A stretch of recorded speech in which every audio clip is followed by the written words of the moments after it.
Hello friends, how are you? कैसे हो आप सभी? मैं संदीप कुमार साइमलन कोचिंग क्लासेस में एक बार फिर से आपका स्वागत करता हूं।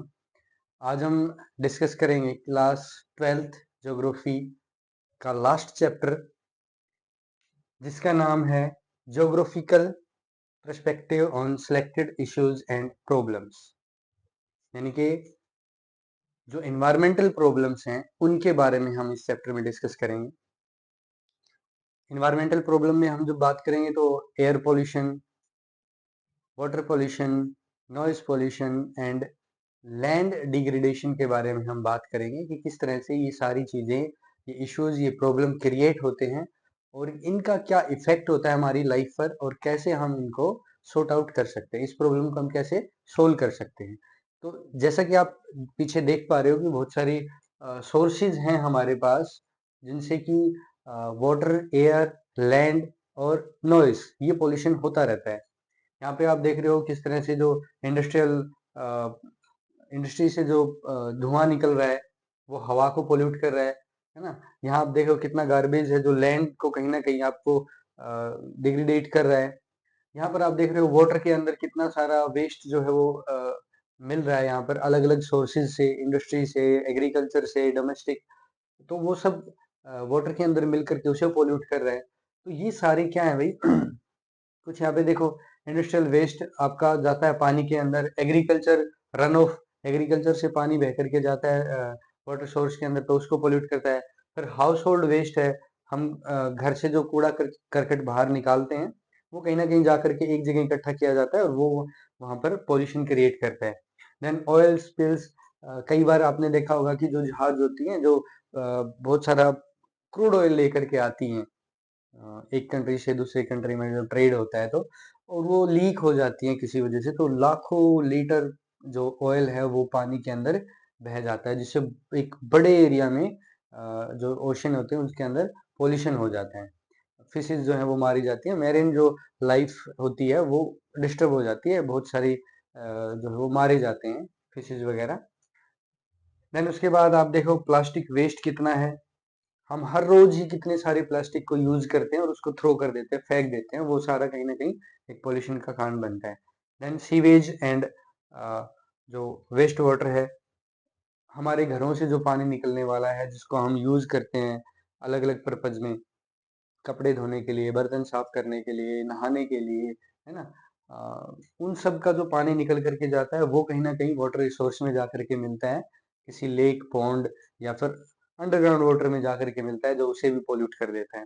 फिर आप देख रहे हो माइनिंग एक्टिविटीज हैं, कहीं ना कहीं जो माइनिंग हम करते हैं जिससे हम बहुत सारे मिनरल्स को निकाल रहे हैं बाहर अर्थ के अंदर से, तो वो भी उससे भी पोल्यूशन हो रहा है।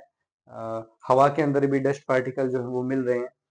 तो उसके बाद फिर आप थर्मल पॉल्यूशन देख सकते हो, यहाँ पर भी ये थर्मल पॉल्यूशन आपको दिख रहा है कि जो थर्मल पावर प्लांट हैं जो कोल को यूज करते हैं, जलाते हैं और उससे फिर बहुत सारा धुआं निकलता है। देन फिर रेडियो एक्टिव, कहीं ना कहीं रेडियो एक्टिव सब्सटेंस जो है ना वो भी हमारे आज डे टू डे लाइफ में हम बहुत सारी चीजें यूज करते हैं जिससे वो भी रिलीज होते हैं और वो कहीं ना कहीं हमारे हेल्थ को इफेक्ट करते हैं। देन फिर उसका आपका जो मैरिन डंपिंग है, कहीं ना कहीं हम बहुत सारी चीजें डंप कर रहे हैं, ओशियन के अंदर डंप कर रहे हैं वेस्टेज को, तो वो भी एक बड़ा सोर्स है पोल्यूशन का। तो इन सब के बारे में हम इस चैप्टर में डिस्कस करने जा रहे हैं। तो इन्वायरमेंटल प्रॉब्लम या इन्वायरमेंटल पोल्यूशन आप समझ गए होंगे कि हम किन किन चीजों के बारे में डिस्कस करेंगे। तो सबसे हम पहले हम शुरू करते हैं भाई, वो है आपका वाटर पोल्यूशन। ठीक है, हम वाटर पोल्यूशन के बारे में सबसे पहले बात करेंगे। तो वाटर पोल्यूशन पहले तो होता क्या है, डेफिनेशन क्या है वाटर पोल्यूशन की, किसे हम वाटर पोल्यूशन कहेंगे।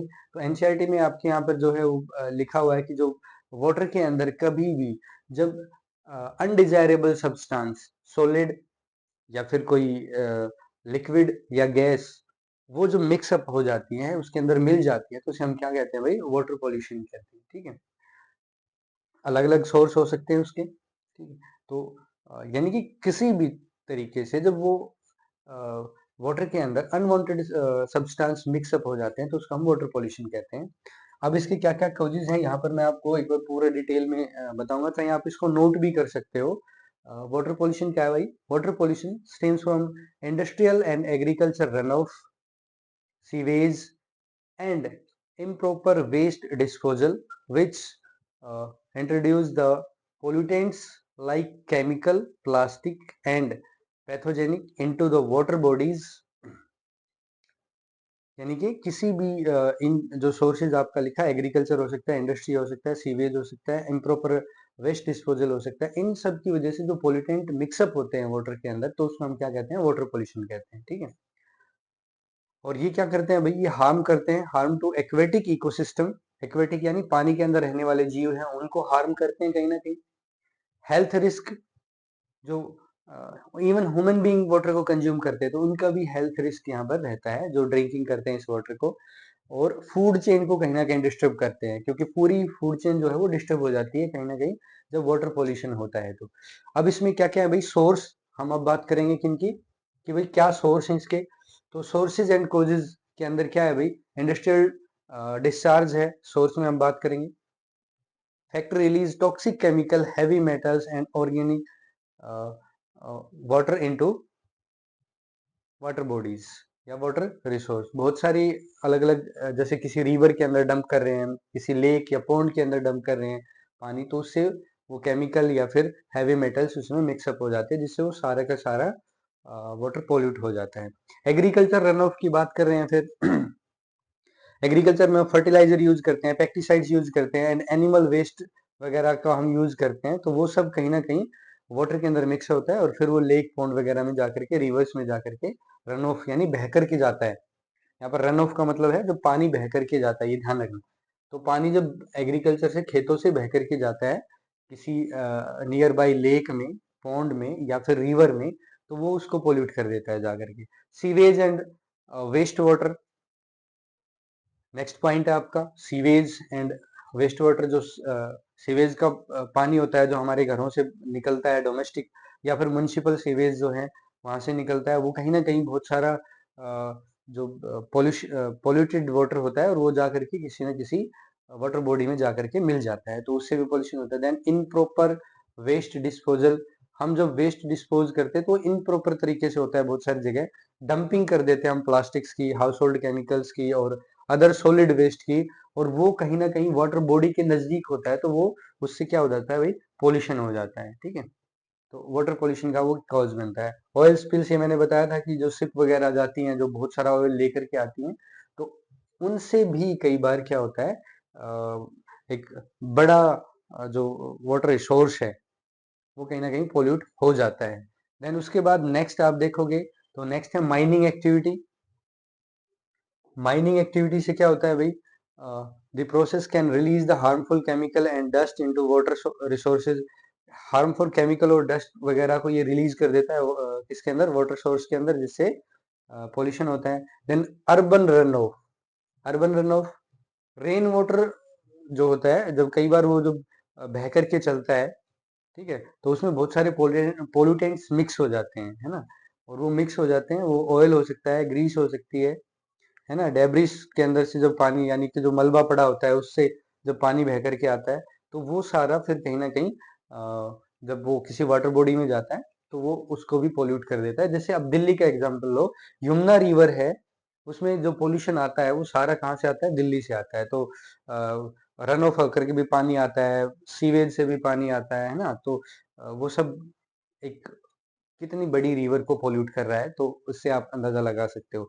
फिर आपका मैरिन डेब्रिस है भाई, garbage from the coastal communities and shipping contribute to the marine pollution. यानी कि जो शिप वगैरह जाती हैं, बहुत सारी शिप, आजकल तो ट्रेड इतना ज्यादा है, तो इतनी सारी शिप चलती हैं, वो कहीं ना कहीं बहुत सारा पोल्यूशन या फिर ये कहीं की जो पोल्यूटेंट्स हैं वो डंप कर देती हैं किसमें, रिवर के अंदर, जिससे वहां पर पोल्यूशन बहुत ज्यादा हो रहा है। कोस्टल एरिया के ऊपर कोस्टल कम्युनिटीज हैं, यानी जो कोस्टल एरिया पर रहने वाले लोग हैं, कहीं ना कहीं वो भी अपना जो वेस्ट है वो डंप कर देते हैं इसके अंदर। तो ये क्या है भाई, ये सोर्सेज हैं। ठीक है, सोर्सेज एंड कोजेज हैं किसके, वाटर पोल्यूशन के। देन अब क्या है, इफेक्ट क्या होगा भाई इसका, ये तो हो गया भाई, हमने बात कर ली कि क्या क्या सोर्सेज हैं। अब इफेक्ट, इफेक्ट क्या है, अब इफेक्ट होगा किसके ऊपर होगा, जो पानी के अंदर जीव रहते हैं या फिर जो उसको कंज्यूम करते हैं। तो हार्म टू एक्वेटिक लाइफ, जो एक्वेटिक लाइफ है यानी कि जो पानी में रहने वाले जीव हैं, जब वो उस पोल्यूटेंट वाटर के अंदर या वो पोल्यूटेड वाटर उसके रिसोर्स के अंदर जाएगा, वाटर रिसोर्स किसी रिवर में, किसी पॉन्ड, लेक में, तो वहां पर रहने वाली जो एक्वेटिक लाइफ है यानी जलीय जीवन है वो पूरी तरह से प्रभावित हो जाता है। उनको कई बार उनकी फूड चेन डिस्टर्ब होती है, कई बार वो आपने देखा होगा किसी रिवर लेक में कई बार बहुत सारी फिशेज जो है वो मर करके ऊपर आ जाती हैं, किनारों पर आ जाती हैं, एक लार्ज नंबर में बहुत सारी फिशेज मर जाती हैं एक साथ। तो वो कहीं ना कहीं इसी तरह का कोई केमिकल वगैरह उसके अंदर मिक्सअप होता है जिसकी वजह से ये सारा होता है। Then human health risk, human भी जब वाटर को कंज्यूम करता है भाई, हमारा जो जहाँ से हम ड्रिंकिंग वाटर जो है वो ले रहे हैं, अगर वो पोल्यूटेंट्स वहां तक पहुंच गए तो वो कहीं ना कहीं हम उसको ड्रिंक कर रहे हैं, हम पी रहे हैं, तो हमारे शरीर के अंदर भी वो जाएगा और वो कहीं ना कहीं हमारे लिए भी क्या बनेगा भाई, एक डिजीज का कारण बनेगा। तो डिजीज हो सकती है हमें भी। देन उसके बाद देखो ये सारी चीजें जो डिजीज वगैरह हैं, ये बहुत सारी ऐसी डिजीज हैं जो पानी से होती है। अभी हम बात करेंगे कि जो जैसे डायरिया वगैरह है वो किससे होता है, पानी पीने से होता है ना। तो लंग डिजीज हो जाती हैं कई बार, ठीक है। तो वो सब चीजें क्या होती है भाई, वाटर बोर्न डिजीज बोलते हैं उनको, तो वो वाटर से हो सकती हैं, ठीक है।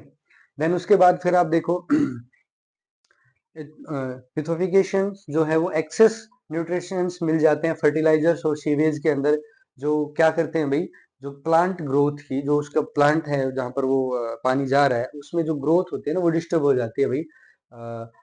कहीं पर वाटर के अंदर, क्योंकि वाटर के अंदर भी क्या होती है, ऑक्सीजन वगैरह होती है, गैसेज होती है, वो डिसबैलेंस हो जाती है, डिसबैलेंस होगी तो डायरेक्टली इफेक्ट करेगी उस वहां पर जो प्लांट्स वगैरह हैं जो उसको कंज्यूम कर रहे हैं उसको, उसकी ग्रोथ को जो है वो कहीं ना कहीं इफेक्ट करती हैं, इकोसिस्टम को, पूरे ही एक्वेटिक इकोसिस्टम को इफेक्ट करती हैं वो, ठीक है। डिस्ट्रक्शन ऑफ इकोसिस्टम्स, इकोसिस्टम कहीं ना कहीं क्या होता है, water pollution degrades the habitats, reduce the biodiversities and disturbs the ecological process, ecological process को ये कहीं ना कहीं पूरे को ही क्या करता है, डिस्टर्ब करता है, बायोडाइवर्सिटी को डिस्टर्ब करता है।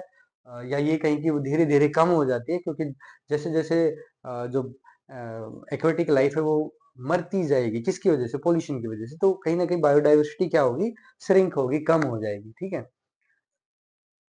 कॉन्टामिनेशन ऑफ फूड सोर्सेज, खराब होना, है ना, किसका, फूड सोर्सेज का, जो फिशेज वगैरह हैं, सेल फिशेज वगैरह है, can becomes the contaminated with toxic poisons as risk to those who consume them.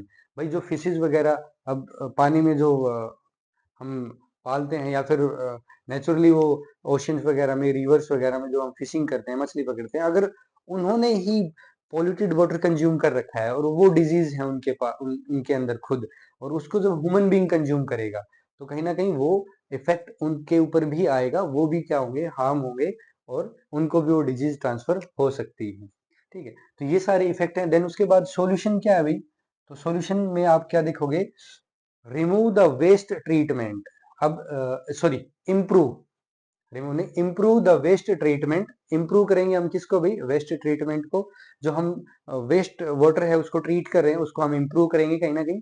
Then regulate the industrial discharge, हम क्या करेंगे कि जो स्ट्रिक्ट लॉ है वो इम्पोज करेंगे किसके ऊपर, जो इंडस्ट्रियल डिस्चार्ज होता है, इंडस्ट्री जो डिस्चार्ज करके पानी को ऐसे ही केमिकल वेस्ट वगैरह को अपने को डंप कर देती है, उसको, उसके लिए हम क्या करेंगे, एक स्ट्रिक्ट लॉ जो है वो इंश्योर करेंगे कि इंडस्ट्री उसको फॉलो अप करे।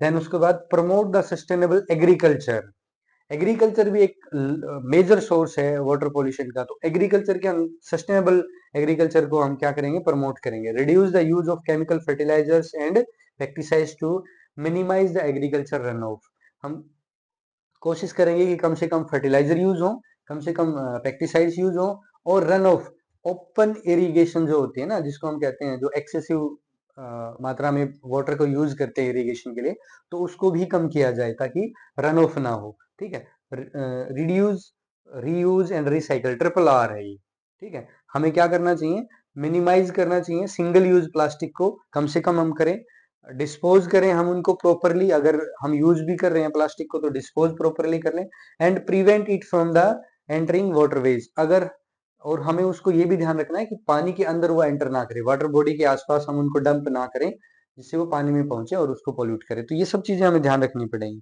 तो ये आपका क्या था, ये कंप्लीट आप एक बार देखते हो देखो क्वेश्चन अलग अलग तरीके से पूछ सकता है, वो सोर्स पूछ सकता है, डेफिनेशन पूछ सकता है, ठीक है, वो ये पूछ सकता है कि क्या इफेक्ट है, वो ये पूछ सकता है कि क्या सॉल्यूशन है। तो आपके पास ये सारे ही पॉइंट हैं, आप इन पॉइंट्स को नोट डाउन करो और इनको याद करो, और जब भी आपका वाटर पॉल्यूशन रिलेटेड क्वेश्चन आएगा तो इससे बाहर वो नहीं आ सकता। तो ये चीज आपको ध्यान रखनी है। देन नेक्स्ट, फिर नेक्स्ट आपका आप देखेंगे, हाँ एक चीज और है यहाँ पर, क्या कि जो वाटर पॉल्यूशन है वो हमारे यहाँ पर खास करके रिवर्स के अंदर दिया गया है। वो आप देखोगे गंगा और यमुना, तो गंगा एंड यमुना के अंदर रिवर पॉल्यूशन स्ट्रेच कहाँ कहाँ है, कहाँ कौन कौन से ऐसी जगह है जहाँ पर गंगा और यमुना में ज्यादा पॉल्यूशन होता है।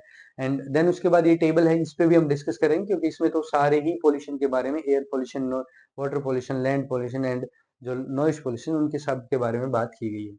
देन अब एक बार हम इसको डिस्कस कर लेते हैं, क्या रिवर एंड स्टेट। तो गंगा है, गंगा के अंदर पोल्यूशन होता है उत्तर प्रदेश, बिहार और वेस्ट बंगाल में, ठीक है, ये पोल्यूटेंट स्टेट हैं इसके ज्यादातर। देन उसके बाद यमुना, यमुना का दिल्ली और उत्तर प्रदेश है। अब देखो कहाँ होते हैं पोल्यूटेड स्ट्रेचेस, कहाँ पर हैं, ठीक है, पोल्यूटेड स्ट्रेच हैं down stream of Kanpur, Kanpur के अंदर डाउन स्ट्रीम यानी कि रिवर्स की स्ट्रीम बनाई हुई वहां पर अलग अलग हैं। तो down stream of Kanpur, Kanpur के अंदर down stream of Varanasi, Varanasi के यहाँ पर भी, कानपुर में, वाराणसी में, कानपुर में लेदर इंडस्ट्री काफी फेमस है। वाराणसी के अंदर आप देखोगे तो रिचुअल बहुत सारे होते हैं, तो वो भी कहीं ना कहीं पोल्यूशन का एक मेजर रीजन बनते हैं। फरक्का बैराज, यहाँ पर भी जो है काफी पोल्यूशन या पोल्यूटेंट्स आकर के मिलते हैं इस रिवर के अंदर, ठीक है।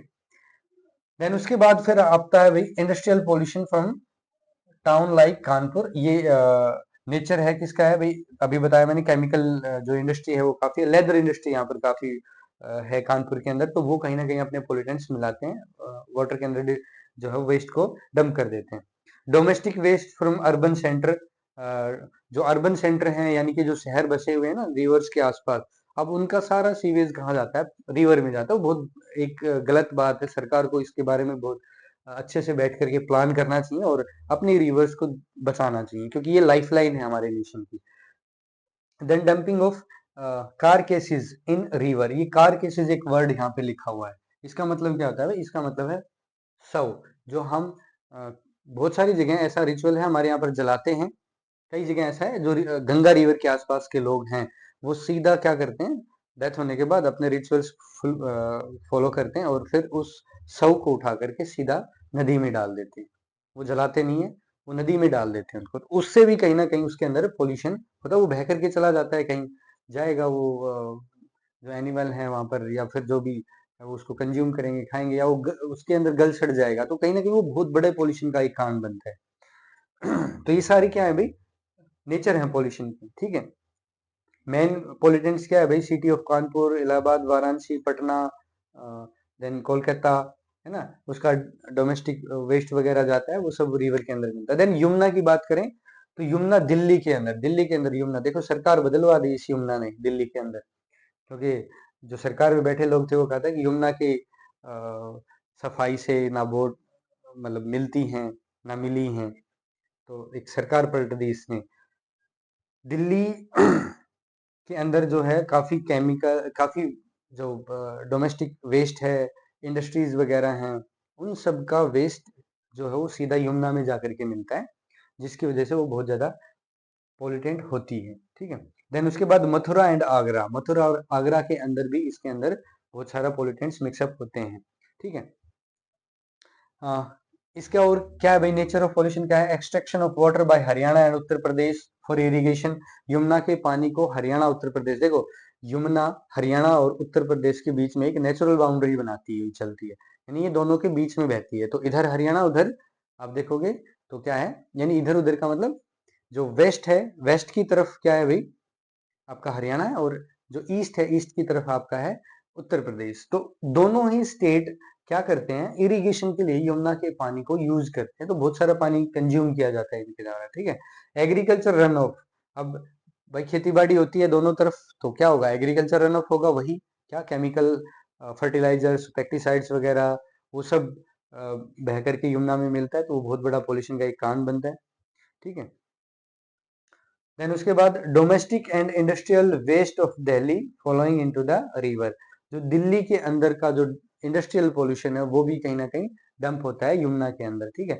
Delhi dumping its domestic waste, Delhi का सारा डोमेस्टिक वेस्ट डंप होता है कहीं ना कहीं यमुना के अंदर आकर के, तो वो एक मेजर सोर्स है पोल्यूशन का यमुना के अंदर, ठीक है।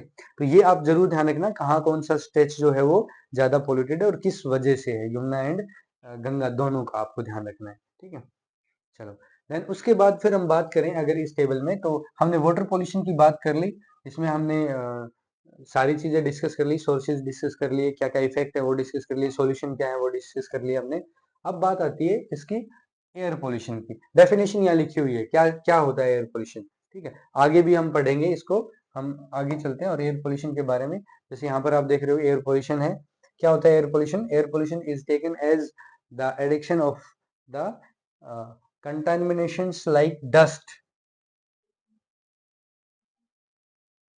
fungus, gas, fog, odor, smoke or vapors of the air in, यानी कि जो हमारी हवा के अंदर ना, ओडर क्या होता है, यहाँ पर एक वर्ड लिखा हुआ है देखो, ओडर ये गंध होती है, स्मेल होती है। फोग आप पता ही है, जो अ, एक तरह से धुंध सी छा जाती है ना। देन उसके बाद गैसेस मिल जाती हैं, डस्ट पार्टिकल मिल जाते हैं, ठीक है। तो ये सारी चीजें मिल करके कहीं ना कहीं हमारी एयर को पोल्यूट करती हैं। डस्ट पार्टिकल आप देख रहे हो, कंस्ट्रक्शन वगैरह एक्टिविटी है या व्हीकल जब चलते हैं तो कितना सारा डस्ट उड़ता है, तो वो सारा कहीं ना कहीं एक तरह से पोल्यूशन का काम करता है, ठीक है। अब यहाँ पर हम देखेंगे इसके भी सारे के सारे कॉज एंड इफेक्ट सब हम यहाँ पर कंबाइन कर रखे हैं, तो इसको भी आप नोट डाउन कर सकते हो। पॉज करके वीडियो को आप नोट डाउन कर लो। क्या है भाई? Air pollution come from the source like vehicle emissions. Vehicle emissions का मतलब जो व्हीकल्स क्या छोड़ रहे हैं, गैस छोड़ रहे हैं, वो अपने जो फ्यूल को जब बर्न करते हैं तो एक गैस रिलीज करते हैं, उसकी वजह से होता है। इंडस्ट्रियल एंड फैक्ट्री स्मोक, जो इंडस्ट्री है और फैक्ट्री है उनके स्मोक से। बर्निंग फॉसिल फ्यूल्स, जो हमारे फॉसिल फ्यूल यानी पेट्रोलियम डीजल वगैरह बर्न करते हैं, जलाते हैं, उसकी वजह से। And natural events like wild fire, जो जंगल की आग है उसकी वजह से। इट्स इफेक्ट, और वोल्केनिक करप्शन भी आप इसमें लिख सकते हो। वोल्केनिक करप्शन होते हैं यानी कि जो ज्वालामुखी विस्फोट होता है, तो बहुत सारा क्या मिलता है, पॉल्यूशन जो है वो पोल्यूटेंट्स आकर के मिल जाते हैं हवा में, तो वो से भी क्या होता है, एयर पोल्यूशन होता है, ठीक है। इसमें क्या होता है, its effect including respiratory and cardio vesicular disease, ठीक है। यानी कि रेस्पिरेटरी, सांस लेने से संबंधित, कार्डियो यानी कि हार्ट से संबंधित जो है जो डिजीज है वो हो सकती है। एसिड रेन होती है, यानी कि हवा के अंदर जब ये डस्ट पार्टिकल मिलकर के आती है तो एसिड रेन होने लगती है। And contributing to the climate change, और क्लाइमेट चेंज के अंदर, क्लाइमेट चेंज के अंदर आप पूछ सकते हो कि सर ये कैसे, तो भाई हवा में जब डस्ट पार्टिकल ज्यादा होंगे और तो ग्रीन हाउस गैसेस बढ़ेगी। डस्ट पार्टिकल है या डिफरेंट गैसेस हैं, जैसे कि हमने बात की कि व्हीकल एमिशन से क्या कार्बन डाइऑक्साइड वगैरह आती हैं, सीएफसी गैसेस वगैरह आती हैं अलग अलग सोर्सेज से, तो वो आपकी क्या करती हैं, वो कहीं ना कहीं आपकी ग्रीन हाउस गैसेस के इफेक्ट को बढ़ाती हैं, जिससे कि जो क्लाइमेट है वो चेंज हो रहा है। क्लाइमेट धीरे धीरे आप देख रहे हो, जो हमारे एटमोस्फेयर का टेम्परेचर, एवरेज टेम्परेचर इंक्रीज हो रहा है, तो वो ग्लोबल वार्मिंग बोलते हैं उसको, क्या बोल रहे हैं, ग्लोबल वार्मिंग। तो वो कहीं ना कहीं इसका इसी की वजह से होता है। देन इसके सोर्स क्या है भाई? तो देखो इसके सोर्स हैं फॉसिल फ्यूल्स, जो हम जलाते हैं, ठीक है। किस में जलाते हैं? फॉसिल फ्यूल्स, कोल जलाते हैं हम, पेट्रोलियम है ना, ऑयल वगैरह है, गैसेस हम बर्न कर रहे हैं, पावर प्लांट्स में, फैक्ट्रीज में, व्हीकल्स वगैरह के अंदर ये सब यूज होता है, तो वो सारा कार्बन डाइऑक्साइड वगैरह, सल्फर ऑक्साइड और नाइट्रोजन ऑक्साइड रिलीज करते हैं, जो हमारे कहीं ना कहीं क्या है भाई, कारण बनते हैं एयर पोल्यूशन का। देन उसके बाद फिर industrial and factory emissions, industry और फैक्ट्री जो है वो इमिशंस कर रही हैं, वो क्या है भाई, industries and manufacturing plants emit the toxic gases, chemicals and particulate matters, तो बहुत सारे मटेरियल्स को वो रिलीज करती हैं एटमोस्फेयर में, हवा में, तो उसके कारण क्या होता है, पोल्यूशन होता है, ठीक है। देन व्हीकल एमिशंस, ये अभी हमने पढ़ा था कि भाई जो ट्रक, कार, बसेस वगैरह, जो आप गाड़ी वगैरह या फिर बाइक वगैरह हम यूज करते हैं, वो कहीं ना कहीं गैसेस रिलीज करती हैं जिनमें कार्बन डाइऑक्साइड वगैरह होती है, तो वो कहीं ना कहीं हमारी एटमोस्फेयर जो तो उसके अंदर मिक्सअप होते हैं और एयर पोल्यूशन का कारण बनते हैं। देन एग्रीकल्चर देखो पीछे भी हमने डिस्कस किया था, केमिकल फर्टिलाइजर्स, पेस्टिसाइड्स, ये सब अमोनिया वगैरह रिलीज करते हैं, release the ammonia and other harmful chemicals while the livestock also produce the methane. Methane वगैरह है वो भी प्रोड्यूस की जाती है जो कि हमारे कहीं ना कहीं एयर पोल्यूशन का कारण बनती है, तो ये भी ध्यान रखना है। देन वेस्ट बर्निंग, जब हम बहुत सारा वेस्ट निकालते हैं, कई बार आपने देखा होगा हॉस्पिटल वगैरह के आसपास जो प्लास्टिक होता है या मेडिकल वेस्ट होता है उसको इकट्ठा करके और आग लगा देते हैं, वो काफी देर तक जलता रहता है और वो बहुत ही हार्मफुल जो है वो गैसेस रिलीज करता रहता है हमारे एटमोस्फेयर के अंदर। तो ये भी एक बड़ा सोर्स है एयर पोल्यूशन का। देन नेचुरल कॉजेज में हमने बात की थी, जो वोल्केनिक इरप्शन है, डस्ट स्टॉर्म यानी कि जो धूल की आंधी तूफान वगैरह होती हैं वो सब है, वाइल्ड फायर जंगल की आग वगैरह है, ये सब पोल्यूटेंट्स मिक्स अप करते हैं हवा के अंदर, तो ये भी एक मेजर सोर्स है एयर पोल्यूशन के। देन फिर construction and mining activity, construction, हम रोड वगैरह बना रहे हैं या हम बिल्डिंग वगैरह बना रहे हैं, तो देखो जब भी अभी नवंबर का महीना चल रहा है ना, तो अब देखोगे आप तो जब एयर पोल्यूशन की बात आती है इस टाइम पर, खास करके जब धीरे धीरे ठंड होती है, एटमोस्फेयर की एयर डेंस होने लगती है, तो स्मोक जो है वो बाहर ऊपर नहीं जा पाती, वो नीचे ही जो है जमा होने लगती है, तो जिससे विजिबिलिटी कम हो जाती है और एक जो है वो पोल्यूशन का भूत खड़ा हो जाता है ना। तो सरकार क्या करती है, सरकार कुछ नियम जो है वो इम्पोज कर देती है, जैसे व्हीकल वगैरह के ऊपर डीजल व्हीकल कम यूज करो, तो इस तरह के नियम जब वो इम्पोज करती है तो उनमें भाई कंस्ट्रक्शन एक्टिविटीज को भी रोक दिया जाता है। बिल्डिंग वगैरह बन रही है या जहां पर बहुत ज्यादा धूल उड़ रही है, रोड कंस्ट्रक्शन या कुछ भी हो रहा है, तो उसको भी स्लो डाउन कर देती है। या फिर आजकल आपने देखा होगा बिल्डिंग वगैरह बन रही है, वहां पर ग्रीन एक कपड़ा लगा होता है, वो किस लिए होता है, ताकि वो डस्ट वगैरह ज्यादा ना उड़े, वो वहीं पर रह जाए। तो वो सब चीजें वो रूल एंड रेगुलेशन इम्पोज करती है गवर्नमेंट। माइनिंग से भी होता है भाई एयर पॉल्यूशन, माइनिंग एक्टिविटी होती है तो बहुत सारा डस्ट जो है वो अ, हवा में मिलता रहता है, उड़ता रहता है, तो उसकी वजह से एयर पोल्यूशन वहां पर होता रहता है। ठीक है, तो ये सारे क्या है, सोर्सेज हैं किसके, एयर पोल्यूशन के। देन फिर इफेक्ट क्या होता है भाई, ह्यूमन हेल्थ पर इफेक्ट होता है बिल्कुल। एयर पोल्यूशन जब हम उसको इनहेल करेंगे, सांस लेंगे हम हवा के अंदर, पोल्यूटेड एयर के अंदर, तो भाई हमारी रेस्पिरेटरी सिस्टम है, हमारा जो इंटरनल ऑर्गन्स है, कहीं ना कहीं वो डैमेज होते हैं उस पोल्यूटेड एयर से। ठीक है, इन्वायरमेंटल डैमेज होता है, it contribute to acid rain, acid rain होती है, एसिड रेन होगी तो फिर वो प्लांट्स को भी डैमेज करेगी, इकोसिस्टम को डैमेज करेगी, जो बर्ड्स एनिमल्स वगैरह हैं सर्वाइव कर रहे हैं जो, वो भी इफेक्ट होंगे उससे। इवन आपने देखा होगा, कई बार आप रिपोर्ट पढ़ते हो, ताजमहल के अंदर जो संगमरमर है, एसिड रेन की वजह से उसे भी नुकसान हो रहा है। तो ये सब चीजें, ये सारे इफेक्ट है। ठीक है, reduce the visibility, visibility reduce हो जाती है भाई, बिल्कुल एयर पोल्यूशन होता है तो जब बहुत दूर तक हम देख नहीं पाते। ठीक है, उसकी वजह से क्या होता है, बहुत सारी फ्लाइट वगैरह कई बार कैंसिल करनी पड़ती है ना, एक्सीडेंट वगैरह हो जाते हैं दिखाई न देने की वजह से, तो ये सारी कारण हो सकते हैं, इसका ये इफेक्ट है। देन फिर उसके बाद फिर वही बात है कि भाई इनका सॉल्यूशन क्या है जब ये सब चीजें हो रही है, तो सॉल्यूशन क्या है भाई, ट्रांसेक्शन ऑफ क्लीन एनर्जी, हमें धीरे धीरे क्या करना चाहिए भाई, शिफ्ट करना चाहिए फॉसिल फ्यूल से और रिन्यूएबल एनर्जी जो है उनकी तरफ, like solar and wind power.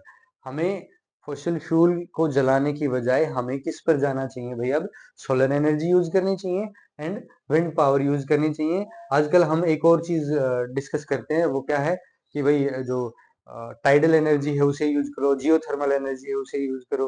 तो ये बहुत सारी चीजें निकल करके आ रही हैं रिन्यूएबल एनर्जी के अंदर, हमें उन सोर्सेज को यूटिलाइज करना चाहिए as compare to fossil fuels. Then उसके बाद improve the transportation, use the public transport, bicycles or electric vehicles, ensure the regular vehicles maintenance and pollution check। तो भाई हमें ये भी देखना पड़ेगा कि जो हमारा ट्रांसपोर्टेशन है उस वो कैसा है, हम बहुत ज्यादा व्हीकल यूज ना करें। कई बार हम देखते हैं कि सिंगल सिंगल लोग कार, बड़ी बड़ी कार लेके चलते हैं तो वो पोल्यूशन क्रिएट करते हैं ज्यादा। हमें पब्लिक ट्रांसपोर्ट जब यूज करना चाहिए ज्यादा से ज्यादा, हमें बाईसाइकिल्स यूज करनी चाहिए, अगर हम आसपास कहीं जा रहे हैं तो हमें उनका यूज करना चाहिए। इलेक्ट्रिक व्हीकल्स हैं आजकल, उनका यूज करना चाहिए हमें। ठीक है, और व्हीकल्स की मेंटेनेंस होनी चाहिए टाइम टू टाइम, और पोल्यूशन उसका चेक होना चाहिए कि वो कितना पोल्यूशन कर रहा है। अगर वो एक सर्टेन लिमिट के अंदर पोल्यूशन कर रहा है, अच्छी बात है, बट अगर वो लिमिट से बाहर है तो फिर उसकी मेंटेनेंस होनी चाहिए। तो वो सब चीजें हमें टाइम टू टाइम चेक करनी पड़ेंगी। पोल्यूशन सर्टिफिकेट इसीलिए बनाया जाता है, ठीक है। देन उसके बाद कंट्रोल द इंडस्ट्रियल इमिशन। जो अब अभी हम यहाँ पे पढ़ा था हमने कि जो इंडस्ट्रियल इमिशन है उनका, उनको भी हमें कंट्रोल करना चाहिए। फैक्ट्रीज वगैरह है, उनमें किस तरह की केमिकल वगैरह को, किस तरह के फ्यूल को यूज किया जा रहा है, उन सब को ध्यान में रखना चाहिए। और उनके लिए भी रूल रेगुलेशन जो है वो बनाने चाहिए, ताकि वो भी न्यू एनर्जी को या क्लीन एनर्जी को अडॉप्ट कर पाए और न्यू टेक्नोलॉजी को वो यूज करें, ठीक है। देन उसके बाद सस्टेनेबल एग्रीकल्चर। एग्रीकल्चर को भी हमें क्या करना चाहिए भाई, वही हमने लास्ट टाइम भी हमने जब वाटर रिसोर्स के बारे में पढ़ रहे थे तब भी हमने देखा था कि हमें एग्रीकल्चर को भी इस तरह से सस्टेन करना चाहिए ताकि उससे कम क्या हो, पोल्यूशन हो, चाहे वो एयर पोल्यूशन हो, चाहे वाटर पोल्यूशन हो, चाहे मैनेजमेंट अच्छा होना चाहिए। वेस्ट मैनेजमेंट करो, जैसे कि आजकल क्या है, धान वगैरह जब कटाई होती है तो उसके वेस्ट को जला देते हैं लोग। तो वो ना जलाएं, कम से कम जलाएं उनको, क्योंकि वो बहुत ज्यादा पोल्यूशन क्रिएट करता है। तो उसको मैनेज करना चाहिए, एग्रीकल्चर वेस्ट वगैरह को। उसके बाद फिर है भाई बेटर वेस्ट मैनेजमेंट। हमारा जो वेस्ट वगैरह निकलता है उसको हम बेटर मैनेजमेंट कर सकते हैं। हमें उसे जलाने की बजाय वो कहाँ पर यूज हो सकता है, उस वेस्ट को हम कहाँ यूज कर सकते हैं, उसे रिड्यूस करें, रिड्यूस करो, रीयूज करो और रिसाइकल करो। जो भी हम पॉसिबल चीज हो सकते हैं, हम इन ट्रिपल आर में से हम उनको कर सकते हैं, ताकि वो वेस्ट एयर पोल्यूशन का कारण कम से कम ना बने, ठीक है। तो ये सारे पॉइंट आप नोट डाउन कर सकते हो, लिख सकते हो। कोई भी क्वेश्चन इससे रिलेटेड पूछा जाए तो आप आसानी से उसको आंसर कर सकते हो। देन उसके बाद फिर आती है थर्ड चीज, और वो क्या है भाई, वो है नॉइस पॉल्यूशन। क्या है? Noise pollution. यानी कि नॉइस पॉल्यूशन क्या होता है, जब आप देखते हो बहुत ज्यादा शोर हो जाता है ना, किसी वजह से लाउड स्पीकर हैं, एरोप्लेन जब उड़ता है या फिर जब वो उतर रहा होता है तो बहुत सारी जो नॉइस पोल्यूशन वो करता है, आसपास के लोगों को बहुत सारी प्रॉब्लम क्रिएट होती है। ट्रेन आप चलती है तो वो देखो कितनी आवाज होती है ना। आप ट्रैफिक में हो, व्हीकल्स जब हॉर्न करते हैं, हॉर्न बजाते हैं, तो कितनी नॉइस पोल्यूशन होती है। दिल्ली में रहने वाले लोगों को इस चीज का अच्छे से पता होगा, वो इस चीज को फेस करते हैं, और इसी वजह से उन लोगों को बहुत सारी डिजीज को भी फेस करना पड़ता है, ठीक है। तो नॉइस पोल्यूशन क्या होती है, जब अनकंफर्टेबल, अनबियरेबल वॉइस जब आपके कानों तक पहुंचती है ना, जिसको हम सहन नहीं कर पाते। नॉइस को या आवाज को जब हम मेजर करते हैं तो उसके लिए हम क्या यूज करते हैं भाई, डेसिबल यूज करते हैं, जो इस तरह से लिखा होता है, डी छोटा और बी डेसिबल, ये सिंबल है उसके लिए, ठीक है। तो आप ध्यान रखना, जब भी कभी ये लिखा हो तो इसका मतलब है ये क्या है, डेसिबल है, जो कि नॉइस को क्या कर रहा है, मेजर कर रहा है कि कितनी नॉइस है। बताया जाता है कि 90 डेसिबल तक की वॉइस, उससे कम है तो हम थोड़े से बहुत ज्यादा, वो इतनी ज्यादा हार्म नहीं करती हमें, लेकिन उससे ऊपर अगर नॉइस निकलती है तो ह्यूमन के हेल्थ के लिए बिल्कुल ही अच्छी नहीं होती, वो अनबियरेबल, अनडिजायरेबल हो जाती है हमारे लिए, ठीक है। देन इसके सोर्स क्या है, बहुत सारे सोर्स हैं भाई। जब हम बात करेंगे कि भाई नॉइस पोल्यूशन जो है उसके लिए क्या क्या सोर्स हैं, तो देखो यहाँ पर हम बात करेंगे, इसको फिर आप पॉज करके नोट डाउन कर सकते हो। सबसे पहले डेफिनेशन वगैरह लिखी हुई है। Noise pollution stems from source like traffic, industrial activity, and constructions leading to health problems such as hearing loss, सुनना कम हो जाता है, बहरापना हो जाता है ना, स्ट्रेस एंड स्लीपिंग डिसऑर्डर, या डिस्टरबेंस आप कह सकते हो, नींद नहीं आती, डिस्टरबेंस होता है अगर आप कहीं आसपास ऐसे major source of noise pollution के आसपास अगर आप हो तो, ठीक है। तो इसमें अब क्या है, क्या क्या हम सोर्स, पहले हम इनके बारे में डिस्कस कर लेते हैं, क्या क्या सोर्स हैं इसके। तो सोर्स है भाई ट्रांसपोर्टेशन, यानी आपके व्हीकल्स वगैरह हैं, रोड, एयर, ट्रैफिक, ये सब, रेलवे वगैरह, ये सब जो बहुत सारा नॉइस जो है वो क्रिएट करते हैं। देन उसके बाद यहाँ पर आप देखो industrial and construction activity. Industries जो है उसके अंदर जो हैवी मशीन्स वगैरह होती हैं वो रन करती हैं, तो उनसे बहुत सारी आवाज निकलती है। कंस्ट्रक्शन एक्टिविटी है, वो आपकी नॉइस क्रिएट करती है बहुत सारा। अर्बनाइजेशन, अर्बन एरिया में जो रैपिड अर्बनाइजेशन है, कंस्ट्रक्शन प्रोजेक्ट चल रहे होते हैं, फ्लाईओवर, बिल्डिंग्स वगैरह बन रही होती हैं, तो वो सारे नॉइस के लेवल को बढ़ाती है, increase the noise level in cities. Then उसके बाद सोशल एंड कल्चरल एक्टिविटी, बिल्कुल सोशल एंड कल्चरल एक्टिविटी, जैसे आप हर रोज शादी वगैरह के अंदर देखते हो डीजे बज रहे हैं, है ना, या कोई और धार्मिक प्रोग्राम हो रहा है उसमें हो रहे डीजे वगैरह बजा रहे हैं लोग, तो लाउड स्पीकर, है ना, ये सब वगैरह बजाए जाते हैं मैरिज में या पॉलिटिकल रैलीज के अंदर, या फिर कॉमन, ये कॉमन सोर्स हो गया है अब कि जो फेस्टिवल वगैरह है उसमें भी लोग यूज करते हैं, तो ये सोशल एंड कल्चरल एक्टिविटी के अंदर आएगा। Then household activity, household यानी घर में हम बहुत सारे ऐसे, जैसे वैक्यूम क्लीनर को यूज करते हैं तो वो भी बहुत ज्यादा नॉइस क्रिएट करता है, ठीक है। एवरीडे अप्लायंस है ये जो हम यूज करते हैं, लाइक वैक्यूम क्लीनर, ब्लेंडर्स यानी कि जो मिक्सी वगैरह हम यूज करते हैं, लाउड म्यूजिक सिस्टम, टीवी वगैरह चलाते हैं कई बार, तो वो भी आपका कहीं ना कहीं कंट्रीब्यूट करता है किसको, नॉइस पोल्यूशन को। देन उसके बाद है नेचुरल डिजास्टर, यानी कि ह्यूमन नहीं बल्कि नेचर की वजह से भी कई बार क्या होता है, नॉइस पोल्यूशन होता है। वो क्या है, इवेंट लाइक थंडर स्ट्रॉम, आंधी तूफान वगैरह आते हैं, उसमें कितना नॉइस पोल्यूशन होता है देख सकते हो आप। वोल्केनिक इरप्शन, वोल्केनो जो फटता है तो उसमें बहुत ही तेज आवाज आती है। Hurricanes can also create the significant noise, hurricanes यानी कि जो चक्रवात हैं, ठीक है, अलग अलग जगह इसका नाम अलग अलग है, हरिकेन्स है, कहीं पर विली विली है, हमारे यहाँ साइक्लोन बोलते हैं, तो ये भी क्या है, बहुत सारी नॉइज क्रिएट करते हैं, जो एक मेजर सोर्स हो सकते हैं किसका, नॉइज पोल्यूशन का, तो ये आप नोट डाउन कर लो। देन उसके बाद इसका इफेक्ट क्या है भाई, हम चलते हैं फिर इफेक्ट, जो बाकी सबका हमने इफेक्ट देखा यहाँ भी देख लेते हैं। फिजिकल हेल्थ, हेयरिंग लॉस, है ना भाई, सुनना कम हो जाता है, ठीक है। ज्यादा हम कई बार ये भी आपने देखा होगा, आजकल हेडफोन वगैरह लगाते हैं बच्चे, तो कई बार बड़े बूढ़े उनको ये बोल देते हैं कि भाई बहरा हो जाएगा, कम लगाया करो, है ना। तो लाउड म्यूजिक हम सुनते हैं कंटिन्यूसली हेडफोन लगा करके, तो इस तरह की प्रॉब्लम आ सकती है, ऐसा नहीं है कि नहीं, हाइपरटेंशन वगैरह हो सकती है, ठीक है। Increase the risk of heart attack, हाँ, हार्ट अटैक का रिस्क भी जो है वो क्या हो जाता है, हार्ट अटैक हो सकता है इसकी वजह से, तो इसका रिस्क भी बढ़ जाता है। फिर उसके बाद मेंटल हेल्थ, स्ट्रेस हो जाती है, एंजाइटी हो जाती है भाई, है ना। अ, फिर उसके अलावा आप देखोगे तो इरिलेटेबिलिटी हो सकती है।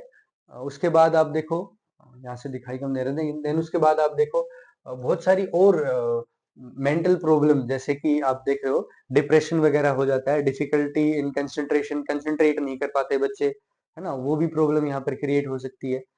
तो ये सारी प्रॉब्लम हो सकती हैं, स्लीपिंग डिस्टरबेंस हो सकता है, noise can disturb the sleep cycle, आप सोने की जो आपका टाइम है उसको डिस्टर्ब कर सकती है, leading to the fatigue and reduce the quality of rest, आपकी जो आराम करने का एक टाइम है उसको कहीं ना कहीं ये इफेक्ट करता है।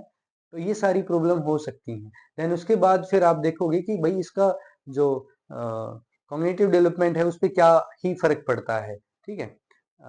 तो उसमें क्या आता है, रिड्यूस द प्रोडक्टिविटी, आपकी प्रोडक्टिविटी को कहीं ना कहीं रिड्यूस कर देता है। अगर आप किसी ऐसी जगह पर रह रहे हो जहाँ कंटिन्यूसली नॉइस हो रहा है, बहुत शोर हो रहा है, तो वो कहीं ना कहीं आपकी जो प्रोडक्टिविटी है उसको जरूर क्या करता है, हार्म करता है, ठीक है। Ampere the learning memories problem, भाई आपकी जो लर्निंग प्रॉब्लम है उसको कहीं ना कहीं कम कर देता है ये, यानी कि सॉरी, लर्निंग जो आपकी एबिलिटी है उसको कम करता है, मेमोराइज नहीं कर पाते आप, चीजों को याद नहीं कर पाते हैं, तो ये नेगेटिव इम्पैक्ट आपके देखने को मिलते हैं नॉइस पॉल्यूशन से। देन उसके बाद भाई इसका भी हम देखेंगे सॉल्यूशन एंड कंट्रोल क्या है, कैसे हम इसको कंट्रोल कर सकते हैं या क्या सॉल्यूशन हम इसके लिए कर सकते हैं। तो इसमें क्या है भाई, अर्बन एंड इंडस्ट्रियल प्लानिंग, हमारे पास प्रॉपर प्लानिंग होने चाहिए, सेपरेट इंडस्ट्रियल जोन होने चाहिए, ताकि इंडस्ट्रीज का जो पोल्यूशन है वो लोगों तक ना पहुंचे, अलग से वो जोन वगैरह होने चाहिए।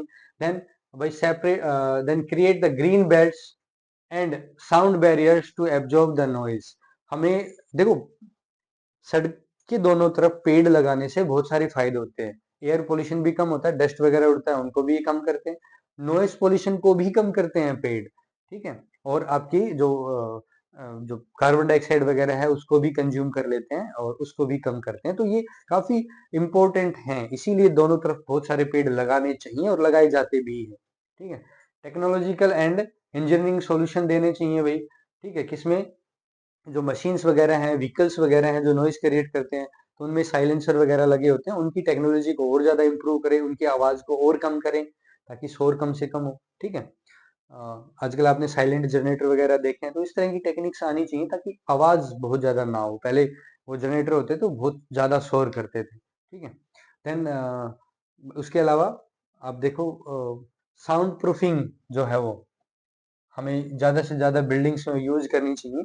साउंड प्रूफिंग क्या होता है कि उसमें बाहर आवाज नहीं जाती। अगर अंदर आप देखोगे बहुत जो अच्छी होटल वगैरह है या फिर जो पार्टी करने के प्लेस हैं, वो अंदर से बिल्कुल उसमें पार्टी चलती रहेगी लेकिन बाहर आपको नहीं पता चलता। बाहर बिल्कुल ही शांत रहता है। क्यों? क्योंकि वो साउंड प्रूफ मटेरियल उनके वॉल्स पर होता है, दीवार पे होता है, वो बाहर आवाज नहीं आती। अंदर डिस्को चल रहा है, बाहर बिल्कुल शांति है, कुछ पता ही नहीं चलता।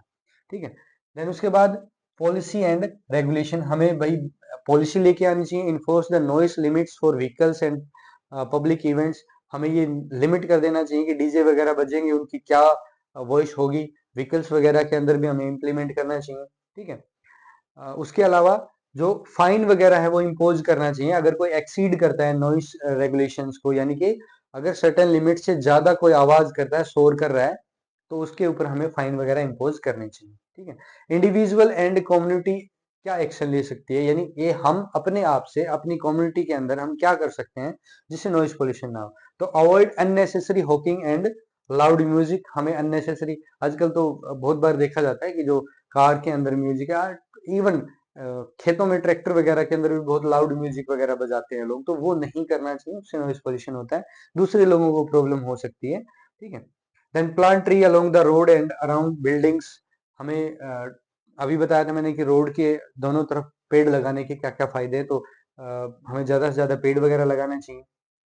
ठीक है, देन उसके बाद use the personal protective equipments like year, जो बर्ड्स होते हैं वो हमें कहीं ना कहीं यूज करने चाहिए।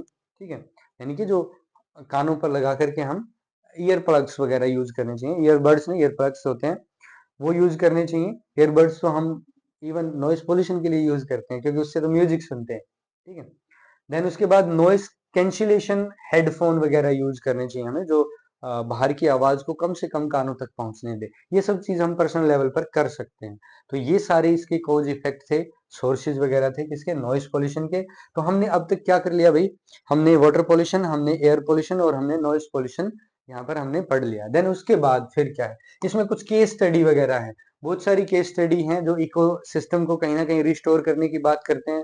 कहीं ना कहीं जो आपकी हम देखेंगे स्लम्स वगैरह है, जो अर्बन वेस्ट वगैरह है, उसके बारे में बात करते हैं हम। तो अभी अर्बन वेस्ट की भी हम बात करेंगे नेक्स्ट, जब हम पढ़ेंगे केस स्टडी वगैरह, तो वहां पर हम देखेंगे स्लम्स वगैरह क्या है, क्या प्रॉब्लम है, और अर्बन वेस्ट की क्या प्रॉब्लम है, वो भी हम डिस्कस करेंगे। अभी हम एक पढ़ लेते हैं क्या भाई। हाँ, यहाँ पर आप देखोगे ये है अर्बन वेस्ट। ठीक है, तो ये जरूर हम जो है वो डिस्कस करेंगे। क्या अर्बन अर्बन वेस्ट का मतलब है कि जो शहरीकरण, अर्बनाइजेशन है, उसमें जो इतनी सारी पॉपुलेशन वहां पर कंसंट्रेटेड है, रहती है, और उनके घरों से जो वेस्ट निकलता है वो सॉलिड है, वो आपका जो सीवेज वगैरह है, वो कैसे डंप होता है कैसे, ये देखो कूड़े के पहाड़ लगे हुए हैं पूरे के पूरे। यहाँ देखो पूरा आपका, यहाँ पर अगर देखोगे तो ये पूरा अब कितना सारा कचरा जो ये अलग अलग घरों से आ रहा है, ये इकट्ठा करके ये डंप कर देते हैं। तो ये एक बहुत बड़ा सोर्स है किसका, पोल्यूशन का। अर्बन वेस्ट डिस्पोजल मैनेजमेंट आज भी इंडिया में बहुत अच्छा नहीं है। आप दिल्ली में जाओ, ढेर लगे पड़े हैं कूड़ों के। ठीक है, और वहां से निकल भी आप नहीं सकते क्योंकि इतनी गंदी स्मेल वहां पर होती है। अब देखो यहाँ पर जो लोग रहते हैं, यहाँ पर जो लोग आ जा रहे हैं, उनको क्या ही स्मेल मिल रही होगी, है ना। और यहाँ पर आप देख सकते हो ये पूरा वेस्ट जो है डंप कर रखा है। तो ये सारा क्या है, ये कचड़े के ढेर कहाँ से आ रहे हैं, ये हमारे कहीं ना कहीं जो डोमेस्टिक जो हम वेस्ट निकाल रहे हैं अपने घरों से, तो हम निकाल दे रहे हैं, लेकिन वो कहीं ना कहीं जा करके डंप किए जा रहे हैं, और वो बहुत बड़ा सोर्स बनते हैं किसका, पोल्यूशन का। ठीक है, तो अर्बन वेस्ट डिस्पोजल जो है वो क्या होना चाहिए, एक बहुत ही अच्छा मैनेजमेंट इसके लिए होना चाहिए। इसको कैसे डिस्पोज किया जाए, साइंटिफिक तरीके से इसको डिस्पोज किया जाए ताकि ये कूड़ों को ढेर में ना बदले और बहुत ज्यादा नुकसान ना करे। ठीक है, देन उसके बाद फिर हम चलते हैं भाई आगे। हमारा एक, हाँ, ये आ गया हमारा केस स्टडी है। क्या है ये?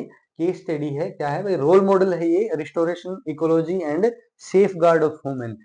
एक मेरठ के पास एक जगह है, ठीक है, दारूला करके। ये जो जगह है ये एक बहुत ही बड़ा एक क्या बनती है, एक हमारे सामने एक तरह से एक एग्जाम्पल सेट करते हैं ये, कि कैसे इंडिविजुअल या कोई एनजीओ, गवर्नमेंट और इंडस्ट्रीज मिल करके किसी जगह को अच्छा बना सकते हैं। तो इसमें क्या है भाई, यहाँ पर एक एनजीओ है, ठीक है, मेरिट बेस्ड एक एनजीओ था। एनजीओ ने क्या किया कि यहाँ पर जो बहुत सारी फैक्ट्री वगैरह के कारण यहाँ की जो इकोलॉजी था ना, बिल्कुल ही, यानी कि ग्राउंड वाटर या फिर जो वाटर रिसोर्स थे वो बिल्कुल खत्म हो गए थे। ओवर ग्रेजिंग वगैरह से, या फिर ये कहीं की जो वाटर की वजह से जो एग्रीकल्चर था वो खत्म हो गया, एग्रीकल्चर अच्छे से नहीं हो पा रहा था। प्लांट्स वगैरह थे, पेड़ पौधे थे, वो सूख गए। ठीक है, ये बहुत सारी प्रॉब्लम यहाँ पर क्रिएट हुई। तो उसको कैसे इन्होंने सॉर्ट आउट किया? तो देखो, एक एनजीओ था, एनजीओ ने क्या क्या काम से किया, एनजीओ ने इंडिविजुअली लोगों से बात की, उनका पार्टिसिपेशन मांगा कि भाई आप लोग आओ और हमारे हमारे जो एक हम मिशन लेकर के चले हैं, जिसमें हम इस जगह को दोबारा से क्या बना देंगे, रिस्टोर कर देंगे, वैसा ही बना देंगे जैसा पहले था ये।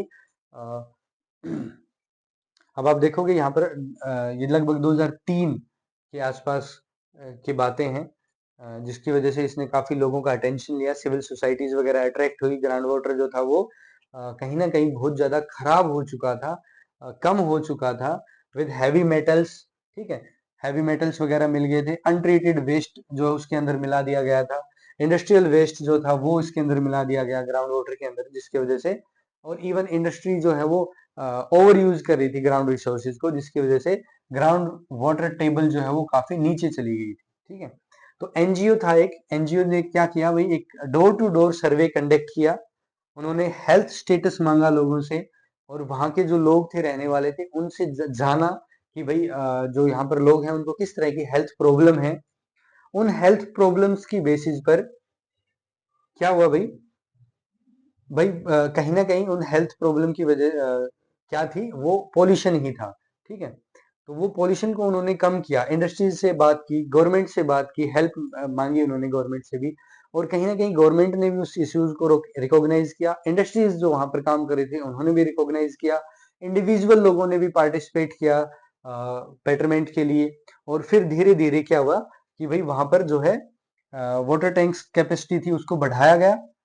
ठीक है, धीरे धीरे उनको एक 90 मीटर एक्स्ट्रा जो पाइपलाइन थी वो ले डाउन की गई, supply for portable water, drinkable water community के लिए अवेलेबल कराया गया। ठीक है, पॉन्ड्स वगैरह थे उनको रिस्टोर किया गया, क्लीन अप किया गया, रिचार्ज किया गया उनको दोबारा से। ठीक है, ये सारी चीज, the large quantity of spilt was removed from paving way to large quantity of water so that they recharge the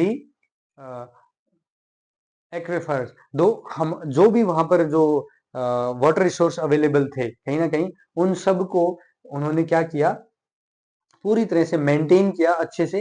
वहां पर जो नीचे बहुत सारी जो खास करके पॉन्ड लेक्स वगैरह होती है, तो उसके नीचे बहुत सारी गाद वगैरह जम जाती है, उसको रिमूव किया। ठीक है, और उनको अच्छे से मेंटेन करके उसके अंदर फिर से पानी वगैरह स्टोर किया गया।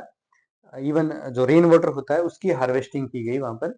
तो उस वजह से धीरे धीरे क्या हुआ, वो ग्राउंड वाटर रिचार्ज रिचार्ज हुए, रेन वाटर हार्वेस्टिंग स्ट्रक्चर बनाए गए वहां पर। ठीक है, ये सब चीजें की गई, और वहां पर थाउजेंड्स ऑफ ट्री वगैरह प्लांटेशन भी किए गए।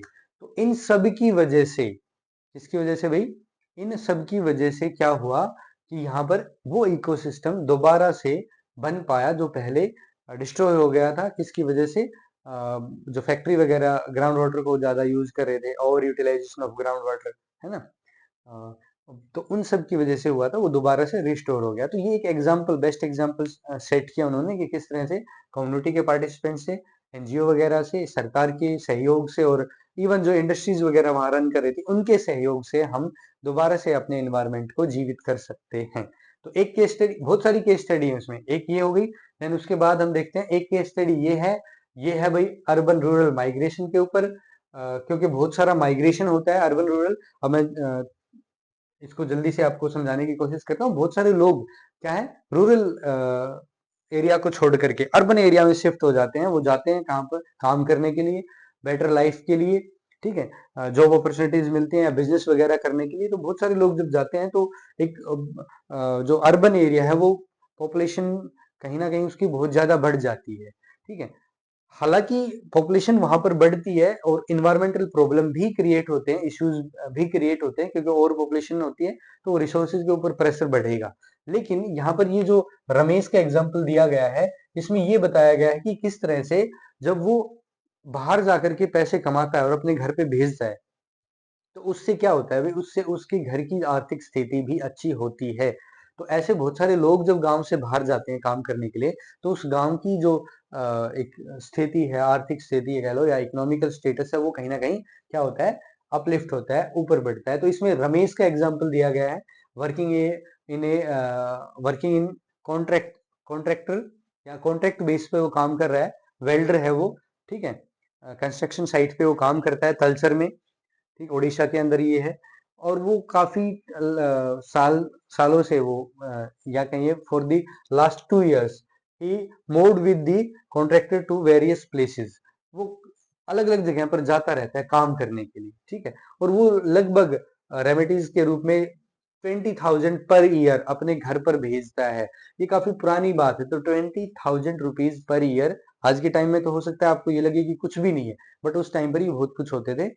तो वो उनसे भेजता था, जिससे उसके परिवार में जो उसके बूढ़े माँ बाप वहां पर रह रहे हैं, उनके बच्चे हैं, वो अपना मेडिकल एक्सपेंडिचर है, डे टू डे एक्सपेंडिचर है, इवन अपने घर वगैरह का कंस्ट्रक्शन है, इवन वो प्रॉपर्टी भी खरीद रहे थे थोड़ी बहुत उस पैसे को बचा करके। तो वो ये सब चीजें, purchasing of land and building, देखो यहाँ पे लिखा हुआ है, ऑफ हाउसेज, वो सब भी कर रहे थे इस पैसे को बचा करके। तो कहीं ना कहीं उनका स्टैंडर्ड ऑफ लिविंग जो है ना, वो क्या हो रहा था, इम्प्रूव हुआ था सिग्निफिकेंटली कुछ सालों से, जब से वो काम कर रहा है। पहले वो भी गांव में ही काम करता था, उसका भी जो आर्थिक स्थिति जो बहुत खराब थी, लेकिन उसने देखा कि उसके कुछ फ्रेंड जो है वो बाहर गए काम करने के लिए, और उनकी जो परिवार की स्थिति है वो अच्छी होती चली गई। तो उन्होंने भी सोचा कि हम भी बाहर जाएं और काम करें, ताकि घर में पैसा आ सके और घर की स्थिति अच्छी हो सके। तो ये एक केस स्टडी है, माइग्रेशन पर बेस्ड है। देन उसके बाद फिर आती है भाई प्रॉब्लम ऑफ स्लम। ये स्लम्स क्या होते हैं? स्लम्स होते हैं ये जो झुग्गी झोपड़ी बनती हैं, कहाँ पर, शहरों में। आपने देखा होगा, अभी मैं एक स्लम के बारे में हम डिस्कस करेंगे नेक्स्ट पेज पे। यहाँ पर ये देखो, एक स्लम है Dharavi, Asia largest slum, Mumbai के अंदर है। यहाँ पर है मुंबई, यहाँ पर आप देख सकते हो, ये पिक्चर जो दिखा रखी है, ये एक तरफ बड़ी बड़ी ऊंची ऊंची बिल्डिंग है, ये मुंबई है पूरी, है ना। बड़े अच्छे लोग, जो पैसे वाले लोग हैं, वो रह रहे हैं। बट इनके जस्ट इधर आप देखोगे तो ये सारी छोटे छोटे घर हैं, छोटे छोटे बिल्कुल ही खोली टाइप ये घर हैं। और ये पूरा स्लम है भाई। क्या है ये? स्लम, यानी कि ये झुग्गी झोपड़ियां हैं जो यहाँ पर बसी हुई हैं। तो ये झुग्गी झोपड़ियां क्यों बनती हैं भाई? एक इसमें मैं बताऊंगा, जब गांव से, खास करके वो backward state, backward region, remote area से लोग, जब उनको कोई काम नहीं मिलता गांव में, उनके पास इनकम का सोर्स नहीं होता, तो वो उठ करके शहर चले जाते इस आस में कि वहां पर तो कोई ना कोई काम मिल जाएगा और वो कम से कम अपनी जीविका कमा पाएंगे। तो ऐसे लोग बाहर जा करके और इसी तरह के घर बना करके रहते हैं, स्लम्स बना करके रहते हैं, क्योंकि उनके पास पैसे तो है नहीं कि वो कहीं रेंट पर बिल्डिंग वगैरह लेकर के रहेंगे। तो स्लम्स बना करके रहते हैं। ये स्लम्स ऐसे क्रिएट होते जाते हैं, एक के बाद एक, एक के बाद एक। बहुत सारे लोग देखा देखी वहां पर रहने लग जाते हैं। जमीन वो होती है गवर्नमेंट की, या फिर ऐसी होती है अनयूज्ड, जो किसी को जो कोई भी यूज नहीं कर रहा, कोई क्लेम नहीं कर रहा उस पे, है ना। बहुत सारी तो गवर्नमेंट की प्रॉपर्टी होती है, ठीक है। वो बाद में जागते हैं, फिर पता चलता है यहाँ तो लाखों लोग बस गए, अब उनको कैसे हटाएं वहां से। तो वो प्रॉब्लम भी फिर उनके लिए बड़ी सरदर्दी हो जाती है। तो ये स्लम्स वगैरह हैं, ये डेवलप ऐसे ही होते हैं जब माइग्रेशन होता है rural area to urban, rural to urban migration होता है। तो अब एक चीज मैं यहाँ पर बताता चला हूँ, आपने मनरेगा के बारे में सुना होगा, Mahatma Gandhi rural employment guarantee act, ठीक है, 2005 में आया था। वो इसी प्रॉब्लम को कम करने के लिए आया था। वो कोई गांव के लोगों को, एक्चुअल में गवर्नमेंट इतनी भी दयालु नहीं है हमारी कि वो ये सोचे कि गांव के लोगों को एम्प्लॉयमेंट कैसे दे। आप लोग इस चीज को जब फाइंड आउट करोगे ना, तो आपको पता चलेगा एक्चुअल में मनरेगा स्कीम चलाई गई थी रूरल टू अर्बन माइग्रेशन को कम करने के लिए। ताकि वो गांव से लोग शहरों में ना आए, गांव में उनको थोड़ा बहुत काम दे दें और मिनिमम वेजेस उनको वहां पर प्रोवाइड कर दें, तो वो लोग वहीं पर काम कर लेंगे और वहीं रह जाएंगे। वो गांव से शहरों पर नहीं आएंगे, स्लम्स वगैरह डेवलप नहीं होंगे। इसलिए गवर्नमेंट ने वो स्कीम चलाई थी। ठीक है, तो बहुत सारी स्लम्स डेवलप हो जाते हैं आसपास, और स्लम्स में जो लाइफ होती है लोगों की वो बहुत ही ज्यादा खराब होती है, लो लेवल की होती है। वहां पर ना तो कोई सैनिटेशन, ना कोई वहां पर किसी भी तरह का कोई भी जो स्टैंडर्ड है वो फॉलो नहीं किया जाता। वहां वेस्ट पानी वहीं पड़ा रहता है, नालियां बह रही हैं, उनमें मच्छर वगैरह हो रहे हैं, गंदगी हो रही है, लोग वहीं पर बैठ रहे हैं, खा रहे हैं, पी रहे हैं, सो रहे हैं। तो वो सब एक पूरी ही एक बहुत ही मुश्किल लाइफ जो है वो स्पेंड करते हैं। तो यहाँ पर आपको दिख रही है, इसमें भी आप एनसीईआरटी के अंदर भी पिक्चर दी गई धारावी स्लम्स की, और ये एशिया की सबसे बड़ी स्लम है, एशिया की सबसे बड़ी स्लम ये। ठीक है, वर्ल्ड की नहीं, एशिया की, आप ध्यान रखना। ठीक है, अब इसमें क्या है भाई, यहाँ पर भी एक केस स्टडी है, इसमें एशिया के स्लम्स के बारे में बताया गया है। यहाँ बहुत सारे लोग जो है वो लाखों लोग जो है रहते हैं, जो छोटा मोटा काम करते हैं आसपास के घरों में काम करना, डोमेस्टिक हेल्पर के रूप में, या फिर किसी छोटी मोटी इंडस्ट्री में, या फिर ट्रांसपोर्टेशन का काम करना है ना, अपना ऑटो वगैरह, ई रिक्शा, आजकल तो ई रिक्शा हो गई, या ऑटो चलाना, ई रिक्शा चलाना, है ना, इस तरह का, या फिर किसी दुकान शॉप वगैरह पे काम करना, इस तरह का ये काम करते हैं यहाँ से निकल करके आसपास, और ये आकर के इन्हीं जगह पर रहते हैं। यहाँ पर जब आप देखोगे तो इन लोगों के लिए कोई भी मिनिमम जो फैसिलिटीज होनी चाहिए वो भी नहीं है। ना यहाँ पर पानी की व्यवस्था है, ना बिजली की व्यवस्था है, ना कोई ड्रेनेज सिस्टम बना रखा है पानी का बाहर निकलने का, है ना। तो पोल्यूशन ही पोल्यूशन है, हर तरह का पोल्यूशन यहाँ पर आपको मिलेगा। Noise pollution, air pollution, water pollution, land degradation, हर तरह की चीजें आपको यहाँ पर देखने को मिलेंगी। ठीक है, तो ये स्लम्स के बारे में था, और इसमें धारावी स्लम्स के अंदर बहुत सारे लोग हैं। आप इवन यहाँ पर जो गार्बेज है वो बहुत सारा इधर उधर पड़ा रहता है। और दूसरी चीज यहाँ पर आपका, आप देखो कि एक एक छोटे छोटे रूम में आपको पूरा परिवार एक छोटे से रूम में, है ना, पूरा परिवार आपको रहता हुआ दिखाई मिलेगा, और उनका सब कुछ उसी में drawing drawing room, bedroom, kitchen, सब कुछ उसी में होता है। और बहुत सारे लोगों पर एक कॉमन यहाँ पर टॉयलेट वगैरह होता है, तो कॉमन टॉयलेट का यूज करते हैं। हर घर में टॉयलेट वगैरह यहाँ पर पॉसिबल है ही नहीं, कॉमन टॉयलेट होते हैं। काफी लोगों का एक मिलेगा आपको, जिसमें आप देख सकते हो किस तरह से वो मैनेज ही होगा। ठीक है, तो ये सब चीजें यहाँ पर हमने डिस्कस की। एक टॉपिक यहाँ पर रहता है अब लास्ट, वो क्या है भाई, लैंड डिग्रेडेशन। अब हमने इन सब चीजों की बात कर ली, अब हम बात करेंगे लैंड डिग्रेडेशन। उसके बाद फिर लैंड डिग्रेडेशन का भी एक केस स्टडी यहाँ पर दी गई है, जो कि है भाई झाबुआ मध्य प्रदेश के अंदर। तो इसके बारे में भी बात करते हैं। पहले लैंड डिग्रेडेशन देख लेते हैं क्या है। यहाँ पर हमने इसको कोशिश की है इसके कोज एंड जो लैंड डिग्रेडेशन उसको एक्सप्लेन करने की, उसके इफेक्ट क्या है, फिर उसके सॉल्यूशन क्या है। पहले हम लैंड डिग्रेडेशन देख लेते हैं क्या है।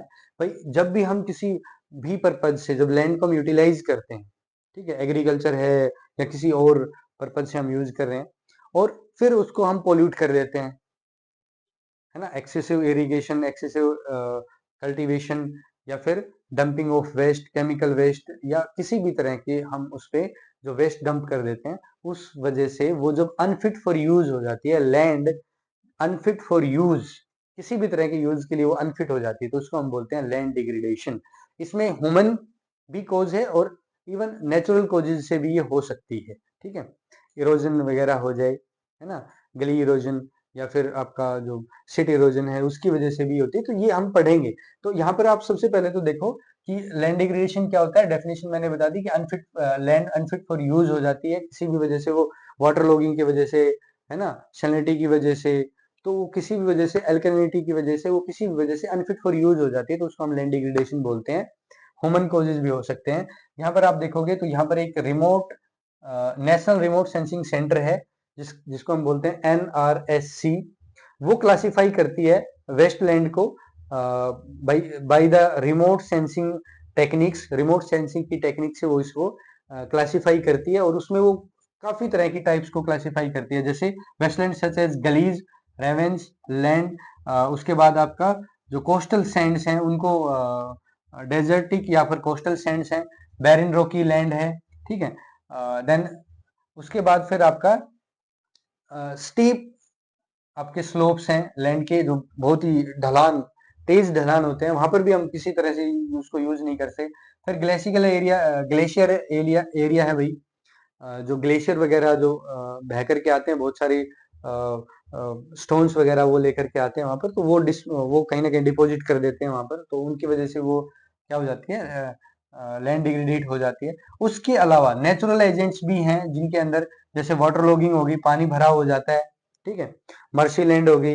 फिर उसके अलावा land affected by the salinity या अल्कलिनिटी होती है ना, उसकी वजह से भी लैंड जो है वो डिग्रेडेट हो सकती है। देन उसके बाद फिर आप देखोगे कि भाई कुछ नेचुरल डिजास्टर वगैरह हैं, उनकी वजह से भी लैंड जो है वो अनफिट फॉर यूज हो सकती है। वोल्केनिक एक्टिविटी होगी, लावा बह करके आ गया है ना, तो उसकी वजह से भी, तो ये सारे कारण हो सकते हैं लैंड डिग्रेडेशन के। उसके बाद यहाँ पर आप कोजेज देख रहे हो, तो डिफोरेस्टेशन है, इसको भी आप पोज करके नोट कर सकते हो। डिफोरेस्टेशन है, ओवर ग्रेजिंग है ना, पेड़ वगैरह काट देना। ओवर ग्रेजिंग का मतलब है एक्सेसिव हम ग्रेजिंग कराते हैं, पशुओं को खुला छोड़ देते हैं। Industrial agri sorry unsustainable agriculture, जो सस्टेनेबल एग्रीकल्चर हम 2 बार पढ़ के आए ना, तो वही अब अनसस्टेनेबल है कि जब एग्रीकल्चर हम बिल्कुल ही एक बहुत सारे केमिकल फर्टिलाइजर, पेस्टिसाइड्स वगैरह को यूज करते हैं और इम्प्रॉपर हम एग्रीकल्चर करते हैं, प्रैक्टिस करते हैं, तो वो सारा कहीं ना कहीं लैंड इरिगेशन का कॉज बनता है, और इरिगेशन और कल्टीवेशन वो सब हो सकता है। माइनिंग, माइनिंग हम क्या करते हैं भाई, ओपन माइनिंग करते हैं, बहुत सारी लैंड को हम क्या करते हैं, वो मिनरल्स वगैरह निकाल लेते हैं उससे, लेकिन उसको छोड़ देते हैं ऐसे ही, तो वो लैंड जो है अनफिट हो जाती है फॉर यूज के लिए, ठीक है। Then natural factor, soil erosion, soil का इरोजन हो जाना, किसके टॉप सोइल जो है वो रिमूव हो जाती है पानी के साथ, हवा के साथ, ग्लेशियर्स के साथ, तो उसकी वजह से भी ये सब चीज हो जाती है। देन नेचुरल इवेंट्स हैं, जिसमें अर्थक्विक है, वोल्केनिक एरप्शंस वगैरह हैं, फ्लड्स हैं, ये सब सोइल डिग्रेडेशन है, ये सब जो है आपके कारण बन सकते हैं किसके भाई, लैंड डिग्रेडेशन के। इफेक्ट क्या होगा, reduce the soil fertility, fertility कम हो जाएगी, तो जो एग्रीकल्चर प्रोडक्शन है वो कम होगा। बायोडाइवर्सिटी लॉस होगी, बायोडाइवर्सिटी का लॉस हो जाता है। फिर इंक्रीज द वनरेबिलिटी, भाई कहीं ना कहीं जो लैंड है वो अनफिट होगी, तो भाई क्या होगा, जो लैंडस्लाइड्स हैं, फ्लड्स हैं, ड्रोट्स हैं, वो आने की संभावना बढ़ जाती है। देन उसके बाद वाटर साइकिल डिस्टर्ब होती है कहीं ना कहीं, क्योंकि वो भी पोल्यूट हो जाती है, तो उसकी वजह से भी प्रॉब्लम क्रिएट होती है। देन क्लाइमेट चेंज, भाई जब बहुत सारी गैसेस, ग्रीन हाउस गैसेस बढ़ती हैं, कंट्रीब्यूट करती हैं क्लाइमेट के मतलब अपने एटमोस्फेयर के अंदर, तो वो कहीं ना कहीं एक कारण बन जाती है किसका, ग्रीन हाउस का, और उसकी वजह से क्लाइमेट चेंज होता है। फिर इकोनॉमिकल इम्पैक्ट होते हैं भाई, एग्रीकल्चर प्रोडक्शन, प्रोडक्टिविटी कम हो जाएगी, ठीक है, उससे क्या होगा, नेचुरल डिजास्टर आने की संभावना बढ़ जाती है। सिग्निफिकेंट सॉरी नेचुरल डिजास्टर की वजह से सिग्निफिकेंट इकोनॉमिकल लॉसेस होते हैं, कई बार बिल्डिंग्स वगैरह कोलैप्स वगैरह कर जाते हैं, तो वो सब कारण बनते हैं इसके, ठीक ठीक है। देन उसके बाद भाई solution to the land degradation, solution क्या है, एफोरेस्टेशन करो, पेड़ लगाओ, ठीक है।